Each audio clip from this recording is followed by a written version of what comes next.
Oi, amores! Na aula de hoje, vamos falar sobre a reforma e a contra-reforma religiosa, tá? Vamos lá. Reforma protestante e contra-reforma. O processo de formação religiosa, o processo de reforma religiosas teve início no século XVI, podendo destacar como causas dessas reformas abusos cometidos pela Igreja Católica e uma mudança na visão do mundo, fruto do pensamento renascentista. Então, o que a gente, no decorrer da aula, a gente vai entender um pouco mais sobre essas causas, tá? E aí, agora, para falar para vocês, uma das causas é porque a igreja ela vai fazer vários abusos. Esses abusos eles vão ocorrer desde lá da Idade Medieval, tá? Quando a igreja ela dominava tudo, né? Ela com os senhores feudais dominava tudo, principalmente o pensamento, né? Direcionava o pensamento das pessoas. As pessoas praticamente não conseguiam pensar por si próprias. Por quê? Porque tudo é direcionado pela igreja. A igreja direcionava o que ela queria para os servos, tá? E aí a gente também, na aula anterior, a gente também falou, né, sobre renascentistas. Então, quando surgiu o pensamento renascentista, então vem a ideia do quê? Da crítica em relação à igreja. Por quê? Porque a igreja, ela tem aquela ideia do teocentrismo, né? Ou seja, tudo que a igreja direcionava era em relação a Deus, né? E aí fazia com que as pessoas acabassem não se questionando, pensando nada fora do que a igreja queria. E aí, quando tem um pensamento renascentista, não. O pensamento renascentista, como a gente estudou anteriormente, tem a ideia do quê? De pensamento, de uma visão, uma nova visão do mundo, entendeu? Uma visão racional, ou seja, de raciocinar, pensar e tentar entender, tá bom? A reforma protestante foi apenas uma das inúmeras reformas religiosas ocorridas após a Idade Média e que tinha como base, além do cunho religioso, a insatisfação com as atitudes da Igreja Católica e seu distanciamento com relação aos seus princípios primordiais, tá? Então, assim, para acontecer a reforma protestante, muitos pensadores, né, filósofos, eles vão começar a se questionar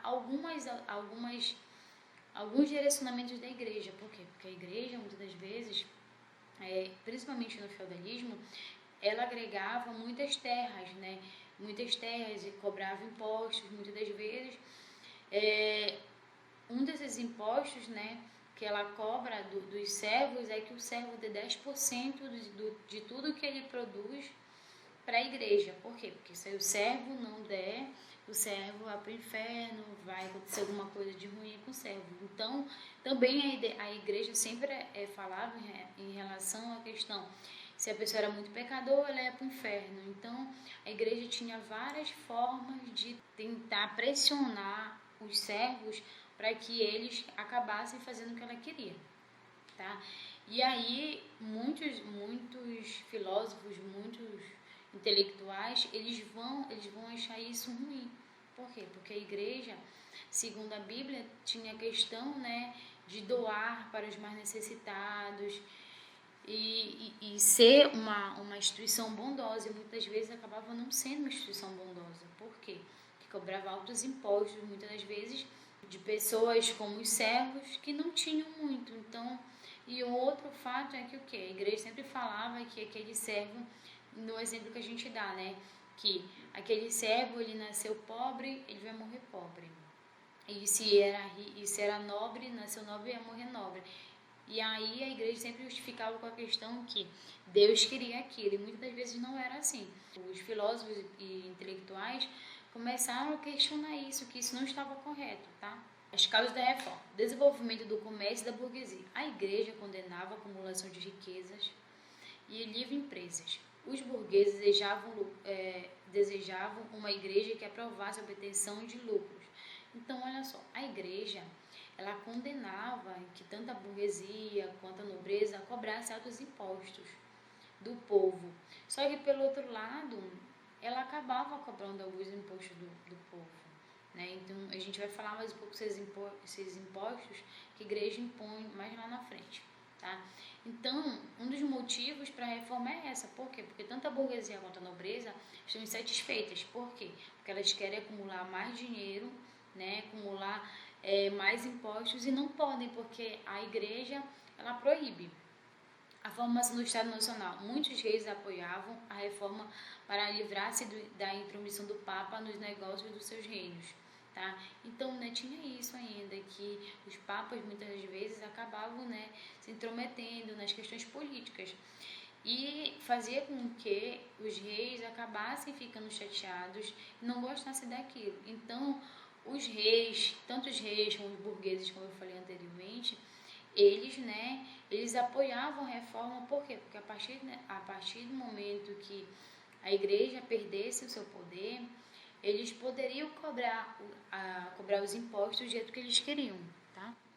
Renascimento, né?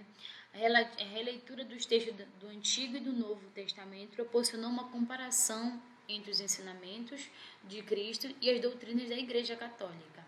A ideia de Santo Agostinho de salvação pela fé passou a ser defendida pelos humanistas, tá? Então, como eu falei para vocês também nas aulas anteriores e agora, o Renascimento, ele vai trazer, a gente diz que ele vai trazer uma luz, né? Ele vai trazer uma questão de um pensamento racional. As pessoas vão começar a pensar melhor. Então, como está falando aí, a releitura do texto do Antigo e Novo Testamento proporciona uma comparação entre os ensinamentos de Cristo e a doutrina da igreja, porque o ensinamento de Cristo dizia isso, que assim como discípulos, a igreja deveria ser bondosa e atribuir toda a riqueza, né, viver naquela base de pobreza, né, só servindo para a fé, coisa que a igreja não fazia, né. E a ideia de Santo Agostinho era de salvação pela fé. A igreja, ela falava o quê?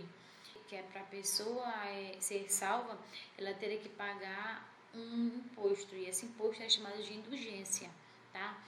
E aí era só dessa forma, né, através dessa indulgência, que muitas vezes eram terrenos, eram coisas preciosas, né, coisas caras, que as pessoas às vezes estavam desesperadas para ter salvação, porque a igreja pregava tanta questão da salvação, que as pessoas acabavam, um exemplo, vendendo a sua casa para pegar todo o dinheiro para dar para a igreja, porque era a única forma de ter a salvação. Então as pessoas eram desesperadas para ter uma salvação, tá?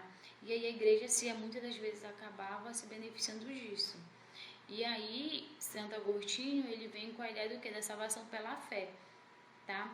Por quê? Porque se você, é aquela questão, o Santo Agostinho diz que se você tiver fé, então, né, se você tiver fé e também seguir os direcionamentos da Bíblia, né, da Bíblia, como Jesus realmente fez, de atos de bondade, então, se é pela fé, você vai ser salvo. Não precisa você pagar nenhuma indulgência, não precisa você pagar nada, porque você vai ser salvo. A crise na Igreja Católica.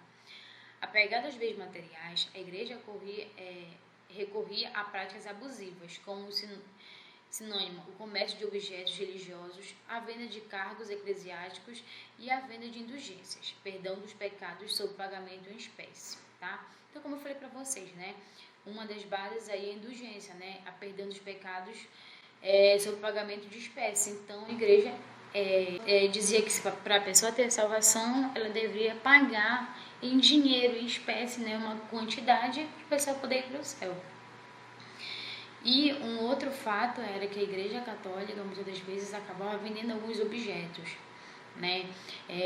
Vamos dar um exemplo, como se de repente a Igreja Católica pegasse um pedaço de pano, tipo meio sujo, e dissesse que aquele pano ele tinha sido um pano usado por Jesus em algum momento da trajetória de Jesus.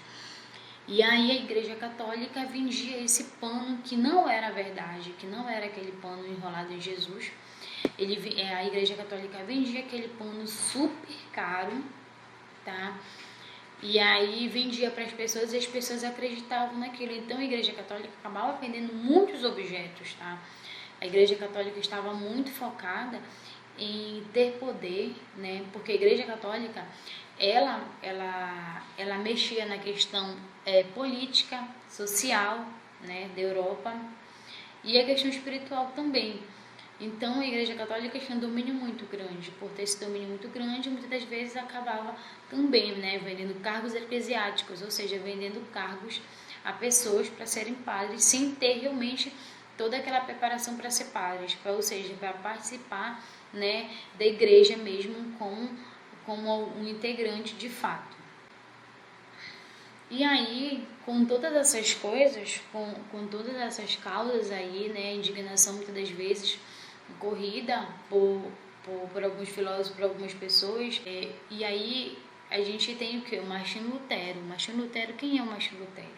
Ele foi o grande idealizador da Reforma Protestante, contra as práticas de sinomia e venda de indulgências. Então, Martinho Lutero, ele falava o quê? Que ele era contra. Por quê? Porque para ele, a igreja deveria fazer o quê? Ela deveria seguir, né, aquele rito de pobreza, de não agregar tanta coisa, principalmente a questão, né, da venda de objetos. Ele achava super errado, porque, né, diante de Deus isso não seria uma coisa certa. E a venda de indulgência, porque até para ele não acreditava nisso. Ele acreditava que se a pessoa realmente tivesse fé, ela realmente poderia, né, ir para o céu realmente. Então, Deus perdoaria os seus pecados. Não precisaria a pessoa, né, em vida, abrir mão muitas das vezes da única coisa que tinha, principalmente as pessoas mais necessitadas, pessoas mais pobres. Elas acabavam vendendo as coisas mais preciosas delas para ter esse perdão. Então, pagava-se a indulgência. Tá? Então, Martinho Lutero ele era contra isso. Na Alemanha, o monge Martinho Lutero, influenciado pela Isabel de Santo Agostinho, construiu em 1517 uma doutrina própria. Publicou 95 teses atacando a venda de indulgências e expondo uma nova doutrina. Rejeitou a hierarquia religiosa, o celibato e o uso do latim no culto. Manteve apenas 2 sacramentos, o batismo e a Eucaristia. No caso da comunhão, porém, rejeita o conceito de que o pão e o vinho se transformam no corpo e sangue de Cristo, mantendo apenas um rito simbólico. Tá? Então, essas são uma das ideias, né, de Martinho Lutero. Claro que ele fez 95 teses, então ele fez, né, 25 teses defendendo tudo que ele acreditava. Então, 95 teses muitas das vezes atacando a Igreja Católica, dizendo que a Igreja Católica não estava certa em cobrar indulgências. E aí, Martinho Lutero ele vai também, né, rejeitar essa questão dessa hierarquia religiosa, né? Ele não acha legal ter essa hierarquia religiosa. E ele diz também que padres poderiam ter mulheres, poderiam ser religiosos, mas poderiam ter suas companheiras. E aí ele também ele rejeita também os do latim nos cultos, porque, né, para ele poderia ter uma linguagem mais propícia para falar, né, com o povo. E aí uma das coisas muito impactantes sobre as teses de Lutero é que ele manteve só 2 sacramentos, o batismo, né, o batismo que é feito na água, tá, o sino da igreja e tudo mais, e a Eucaristia. Só que no caso da comunhão, porém, ele rejeita o conceito de que o pão e o vinho se transformam no corpo e sangue de Cristo. Então, é uma coisa que vai gerar algum problema, vai gerar alguns problemas, por quê?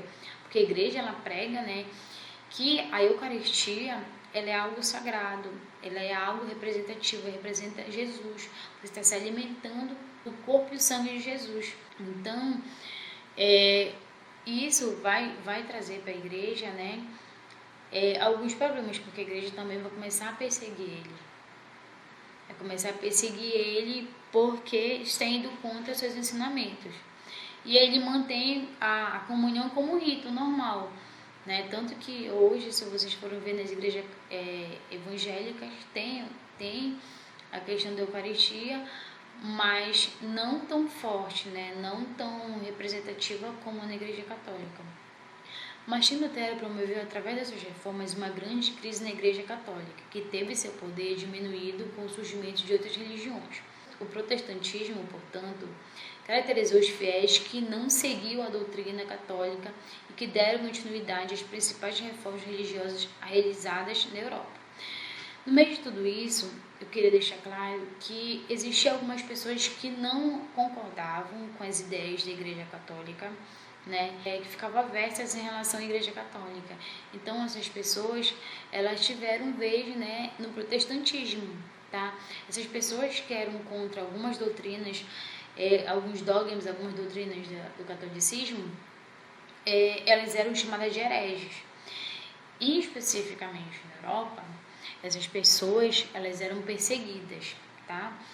A Igreja Católica, ela tinha o Tribunal do Santo Ofício, e esse tribunal, ele julgava essas pessoas, né? Ele condenava, e as pessoas eram mortas, queimadas em praça pública, né? Então, principalmente as pessoas que não eram tão ligadas à Igreja Católica, muitas dessas pessoas que eram tidas como hereges eram aquelas pessoas que, hoje em dia, a gente aqui no Pará, por exemplo, a gente trabalha muito com planta medicinal.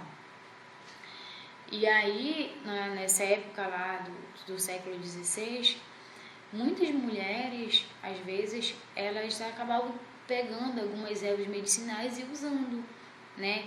Não era nenhuma maldade, mas essas pessoas eram tidas como hereges.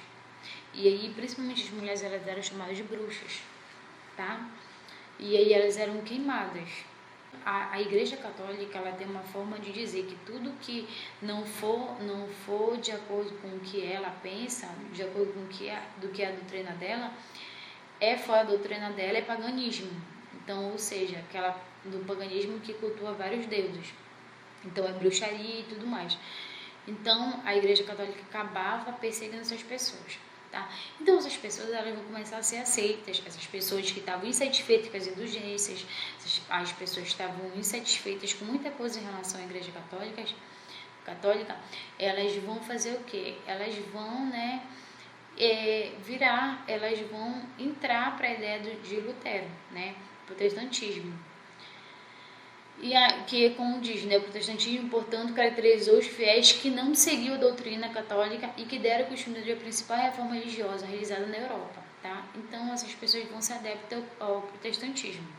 Chamado de reformadores radicais, em alguns livros defendiam o batismo somente aos adultos. Alguns eram pacifistas.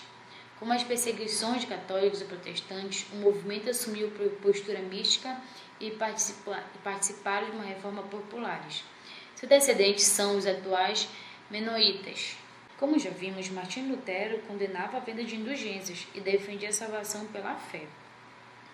É a igualdade entre as pessoas. Entendia também que a sociedade deveria aceitar e participar do processo político e religioso.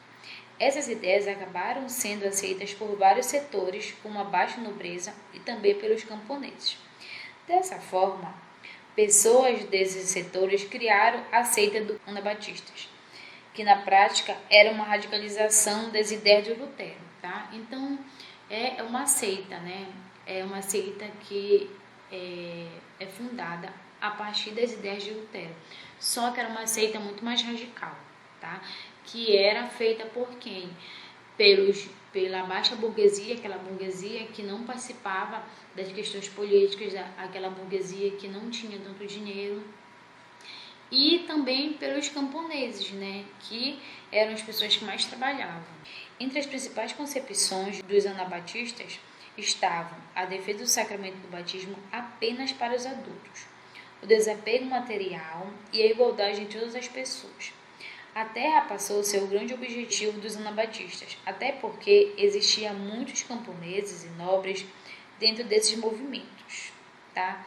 Então, imaginem só que esses nobres, ou seja, esses burgueses, a nobreza, que são uma classe mais baixa, e os camponeses faziam parte, né, dessa seita. Então, por fazerem parte, muitas das vezes acabavam querendo benefícios para si próprio. Em 1523, os cavaleiros iniciaram as primeiras revoltas que defendiam a divisão igualitária da terra, invadindo as propriedades da Igreja Católica e dividindo-as entre os camponeses e os cavaleiros. Então, imaginem só que, né, vai chegar um momento que essa seita, elas vão fazer o quê? eles vão invadir as terras, né, que são da Igreja Católica, e vão fazer divisão dessas terras. Essas terras vão ser divididas, e quem vai se beneficiar dessas terras? Os camponeses, a baixa burguesia, essa nobreza. Então, essas pessoas vão se beneficiar dessas terras, dividindo entre os camponeses e os próprios cavaleiros, baixa nobreza. Em 1523 e 1525, esse movimento acabou por transformar o processo que levaria à reforma religiosa na Europa. Os camponeses, de forma isoladas, radicalizaram ainda mais, atacando a aristocracia, né? Então, esses camponeses acabaram radicalizando, ou seja, sendo muito agressivo muitas das vezes, né, em cima da aristocracia. Então, em cima de quem? Da Igreja Católica, principalmente, que tinha muitas terras, né? A Igreja Católica tinha um poder muito grande na Europa. E também algumas terras de alguns nobres mesmo, né? Então, como eu falei para vocês, eles defendiam a ideia do quê? Do batismo somente para adultos. Por quê? Porque adulto você já sabe o que você quer, você já tem um entendimento sobre se você quer ser católico, se você quer ser evangélico, qual é a doutrina, qual é a religião que você quer participar. Então, era nesse caminho que eles iam, né? Somente quando fosse adulto que pudesse ser batizado. E aí, como eu falei para vocês, né, vão haver outras reformas também que vão ocorrer na Europa, né, E aí, uma das reformas é a reforma calvinista, né? E todas essas reformas, elas vão ser direcionadas em relação ao Lutero, né? Ao seguimento de Lutero, muitas das vezes de romper com a igreja, de romper com alguns dogmas, algumas coisas da igreja que não estavam corretas, tá? Acabou incentivando vários movimentos de ruptura religiosa por toda a Europa. Entretanto, ainda que organizados como tal, eram regidos por interesses políticos e econômicos. E foi nesse contexto que surgiu o calvinismo, tá? Na Suíça, que teve como características principal a disputa econômica entre a classe burguesa e a igreja, né? Então, mais uma vez, a classe burguesa, ela vai entrar em conflito com a igreja, porque a classe burguesa, ela quer ter um rendimento maior, ela quer ter um lucro maior e quer cobrar impostos. E a igreja, mais uma vez, a igreja condena a questão de cobrança de impostos. A Suíça era formada por 4 cidades principais: Zurique, Basileia, Berna e Genebra. Administradas por burgueses comerciantes, assim como outras burgueses da Europa, os suíços também afirmavam que as imposições da igreja eram um obstáculo para o crescimento econômico, tá? Então, a igreja católica, muitas das vezes, ela bloqueava algumas ideias, né, que os reis absolutistas, a burguesia tinha, principalmente da questão de ganhar mais impostos. Então, com a reforma protestante, né, com as ideias de Lutero, tanto os reis quanto a burguesia tiveram força, né, para romper com a igreja. Uma vez que eles conseguissem romper com a igreja, eles poderiam fazer o quê? Eles poderiam, né, não pagar mais impostos também. Por quê? Tanto a classe burguesa quanto os reis acabam pagando altos impostos muitas das vezes para a igreja, tá? E fazendo com que a igreja cada vez mais ficasse mais rica. Um padre humanista chamado Uruk Zamili, adotando as ideias luteranas, iniciou um movimento de reformistas na Suíça. Zwingli questionava principalmente os atos da Igreja Católica em relação aos cristãos. Ele alegava que a Igreja estava distante do seu povo. Também defendia a predestinação como forma de salvação e não absolvição por meio de indulgências cobradas pela Igreja. Então, as ideias do calvinismo era a ideia de que as pessoas deveriam, né, muitas das vezes ser absolvidas dos seus pecados por Deus. Não precisariam pagar impostos, ou seja, indulgências para a igreja para serem salvas dos seus pecados. Nesse ponto, sabia-se que seria salvo por sua vida financeira, a prosperidade era o início da bênção divina. Por esse motivo, os calvinistas são grandes contribuidores para o desenvolvimento do capitalista. Dessa forma, só Deus poderia salvar. Após a sua morte na Guerra Civil Suíça, em 1531, Suas ideias se consolidaram com a Paz de Capel, do mesmo ano, quando foi permitido que as cidades suíças pudessem escolher a religião que queriam seguir. Então, o calvinismo tem a ideia do quê?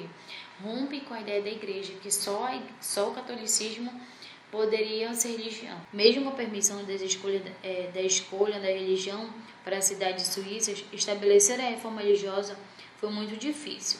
A Igreja Católica ainda influenciava bastante a política nessas cidades. Em outras palavras, seria a disputa entre o bispo católico e o duque de Saboia. Essa situação ficou muito evidente na cidade de Genebra. Nessa disputa, destacou-se a figura do teólogo francês João Calvino. Então, João Calvino ele vai ser muito importante, para a reforma calvinista. Calvino se baseou nas ideias de Lutero e lançou em 1536 sua principal obra, Instituição da Religião Cristã. Nela ficava bem clara a sua defesa da fé como forma de salvação da pessoa, além da sua posição contrária à vida de indulgência. Defendia também a predestinação, ou seja, a salvação previamente estabelecida por Deus para o homem. Buscando consolidar sua concepção, em 1541, tomou o poder e criou uma espécie de assembleia, chamada de consistório. Em Genebra, foi apoiado pela burguesia, por sua religião permitia a usura e o lucro na sua totalidade, o que fortalecia o comércio e a própria burguesia. As ideias de Calvino chegaram até a França, com os hugonetes, na Inglaterra com os puritanos e na Escócia com os presbiterianos, Então, imaginem só vocês que o João Calvino, ele deu para a burguesia tudo que ela precisava. Por quê? Porque a burguesia queria mais lucro, a burguesia queria, sair da submissão, ou seja, sair das mãos da Igreja Católica. Então, no calvinismo, tanto a burguesia quanto muitas das vezes os reis, eles tinham mais poder, principalmente de cobrar os impostos. Mas de quem eram cobrados esses impostos? Esses impostos eram cobrados da baixa burguesia, das pessoas mais pobres, eram cobrados dos camponeses. Então, as pessoas mais pobres, mais necessitadas, eram as pessoas que mais pagavam impostos. Outra reforma, a reforma anglicana. Fundada pelo rei Henrique VIII, o movimento de ruptura religiosa na Inglaterra teve características bastante curiosas. Quando as discussões religiosas encontraram espaço entre os ingleses, já havia surgido o luteranismo e o calvinismo. Então, quando essa ideia, tanto das ideias do Lutero quanto das ideias do calvinismo chegaram, de fato, à Inglaterra, então Henrique já tinha um pensamento, de tentar muitas das vezes sair das mãos da Igreja Católica. Então Henrique começa a se agradar por essa ideia, já que já tinha uma evolução, de outras reformas religiosas. Sua concepção já estava bem sendo aceita pelos chamados gentes, que era a pequena nobreza que tinha suas atividades voltadas para o comércio mercantil. Mesmo com essas questões políticas e econômicas, a ruptura religiosa na Inglaterra iniciou por questões pessoais do rei Henrique VIII. A religião surgia da Inglaterra a partir do movimento de reforma do anglicanismo. Então, a partir desse momento que nasce o anglicanismo. A partir da fundação de quem? Quem é que funda essa religião? Henrique VIII, Ele vai fundar essa religião por motivos pessoais, Mas é claro que ainda tem a questão, de não querer pagar altos impostos para a igreja e querer cobrar altos impostos do povo. Um dos fatos é que o rei Henrique, ele é casado com a Catarina de Aragão. E aí a Catarina de Aragão, ela não vai gerar uma criança, um menino. E o Henrique VIII, ele queria, ter um descendente, ter um filho menino, para deixar o poder para o filho menino. E aí Catarina de Aragão tenta muitas vezes, e ela nunca consegue engravidar. E aí, com isso, ele fica insatisfeito. E aí, ele vai acabar se envolvendo, né, com a dama de companhia dela, né? Uma das pessoas que ajudava, né, a Catarina de Aragão. E ele vai começar a se envolver com a Ana Bolena. E aí ele vai se encantar pela Ana Bolena. E aí ele se encanta tanto com a Ana Bolena que ele vai querer se separar da Catarina de Aragão. Só que para isso ele quer anular diante do Papa o seu casamento com a Catarina de Aragão, porque ele não tinha tido um filho, né, homem, para deixar o seu legado. E aí é que ele vai mandar, né, um pedido para o Papa, e o Papa ele não vai aceitar. Alguns familiares da Catarina de Aragão eram muito próximos do Papa, e o Papa não queria entrar em conflito, né, com a família da Catarina de Aragão. E por isso ele vai acabar fazendo o quê? O Papa não vai dar para ele, né, a anulação do casamento. E aí, como tem a ideia, né, das reformas e tudo mais, e aí é nesse momento que o Henrique VIII vai fazer o quê? Ele vai, né, também vai ter uma motivação, né, agora pela questão do casamento, e ele vai fundar a sua própria religião, o anglicanismo, tá? E aí, então, Henrique VIII pressiona o parlamento para que fosse criada uma lei segundo a qual a Igreja Católica estivesse sob o controle da monarquia inglesa. Isso se fez em 1531. Em 1534, foi estabelecido o ato de supremacia, que estendeu a Henrique VIII como chefe da Igreja Anglicana. Dessa forma, ele pôde casar com Ana Bolena. Como medida de perseguição à Igreja Católica, as terras de mosteiros foram tomadas e vendidas.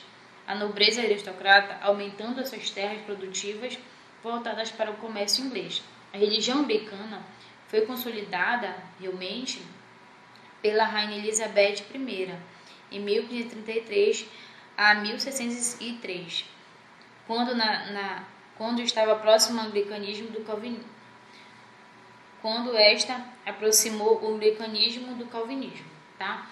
Então imaginem vocês, né, que vai acontecer tudo isso, ele vai fundar a religião, né, e mais lá na frente, na sua descendência, ele vai conseguir ter filhos homens, mas os filhos dele vão morrer, e da sua descendência vai ser só de mulheres. E mais lá na frente, quem vai dar continuidade, né, ao anglicanismo vai ser quem? A Elizabeth I. Lutero, né, que foi na Alemanha, luteranismo, reforma luterana. Calvino, Genebra, né, calvinismo, movimento de reformados. Os Zwingli's e Zurique, também, que eu falei. Menos Simon, Zurique, Ana Batista, né, que eu também falei, reforma radical.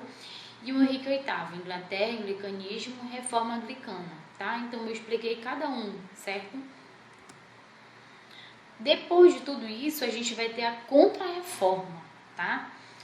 No século XVI, a Igreja Católica estava passando por uma forte crise. Nesse contexto, ganhou força o protestantismo e as novas religiões surgidas na Europa, como, por exemplo, o calvinismo, o luteranismo. Para tentar barrar o avanço do protestantismo, após a Reforma Protestante, o Papa Paulo III convocou um concílio para a cidade italiana de Trento. O concílio de Trento foi realizado entre os anos de 1545 e 1563. Vários assuntos foram discutidos e várias ações entraram em execução. Então, nessa Contra-Reforma, a Igreja Católica agora, perdendo seu poder, né, perdendo muitos fiéis, perdendo muitas das vezes, com essas novas religiões, ela está perdendo fiéis, ela está perdendo muitas das vezes alguns impostos que a Igreja Católica pedia. A Igreja Católica ela perdeu os impostos que a nobreza pagava para ela, no caso os reis pagavam. Então a Igreja Católica ela ficou numa situação muito complicada, tá? E aí, para parar o avanço do protestantismo, a Igreja Católica vai começar a querer ter medidas, né? Principalmente a ideia de perseguição. A Igreja Católica vai começar a se planejar para perseguir esses protestantes. As principais decisões tomadas durante a Contra-Reforma. Retorno da Inquisição. lembra que eu falei para você da Inquisição? Tinha como objetivo vigiar, perseguir, prender e punir aqueles que não estivessem seguindo a doutrina católica. Milhares de protestantes, judeus e integrantes de outras religiões foram perseguidos e punidos pelo Tribunal do Santo Ofício. Então lembra que eu falei para vocês anteriormente que a Igreja Católica ela vai ter o quê? A Inquisição. A Inquisição vai ser o quê? A perseguição. Então, todas aquelas pessoas que não pensassem igual a Igreja Católica, que não seguissem o que a Igreja Católica falava, eram perseguidas. Eram perseguidas, torturadas, né? E muitas vezes eram queimadas vivas, tá? Então, fazia uma fogueira, colocava a pessoa presa e queimava a pessoa, tá? E queimava a pessoa só por simplesmente não ser de acordo com o que a igreja queria, né? Não seguir os princípios da Igreja Católica. E principalmente muitos protestantes foram perseguidos, tanto protestantes como judeus e outros integrantes de outras religiões foram perseguidos e acabaram sendo mortos. A criação do índice dos livros proibidos, tá? Relação de livros contrários aos dogmas e ideias defendidas pela Igreja Católica. Os livros apreendidos eram queimados. Quem fosse pego com materiais desse tipo receberia punições severas. Vários escritores, muitos deles cientistas, foram presos e condenados por escrever livros com ideias não aceitas pelo catolicismo. Era uma forma de barrar o avanço de outras doutrinas e manter o controle cultural nas mãos da Igreja Católica. Então, mais uma vez, a Igreja Católica ela vai perseguir, né? Ela vai torturar, ela vai acabar, muitas das vezes, matando algumas pessoas. Por quê? Porque todas aquelas pessoas que eram contra, né, o que eles falavam, contra tudo que eles pregavam, os dogmas dele, eram perseguidos.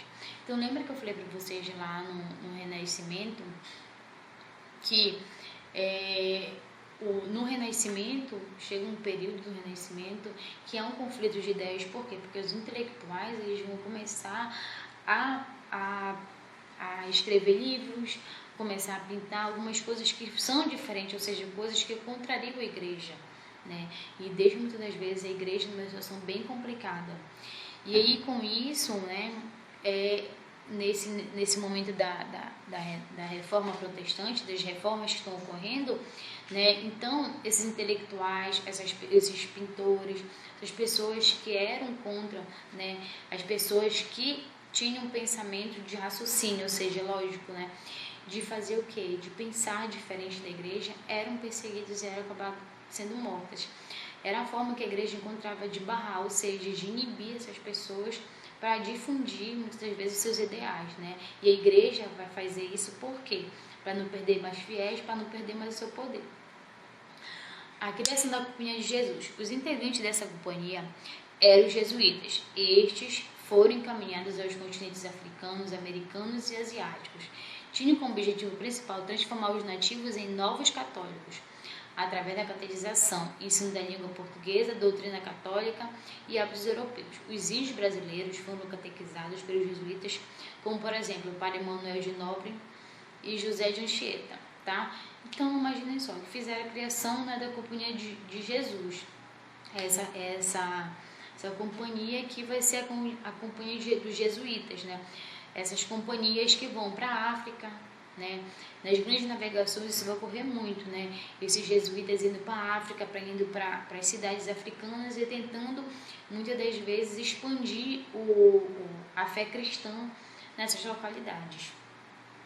Também a questão de vir para a América, né? Então, muitos desses padres eles vão vir para a América, mas o que a gente pode falar em si do Brasil, eles vão vir para o Brasil, eles vão tentar, no começo da questão da colonização, eles vão vir para o Brasil, eles vão tentar entender a língua indígena e vão tentar passar, né, os seus dogmas, a sua fé, ou seja, é uma forma deles tentarem terem mais adeptos ao cristianismo, tá? Também eles vão para os países asiáticos também, que também vão conseguir expandir um pouco da sua fé, só que não tanto.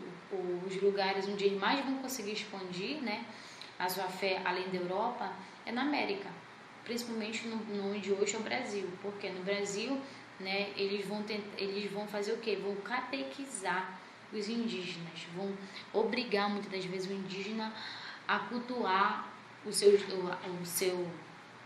a cultuar o Deus, né, católico, vão obrigar os indígenas a cultuarem os santos, né?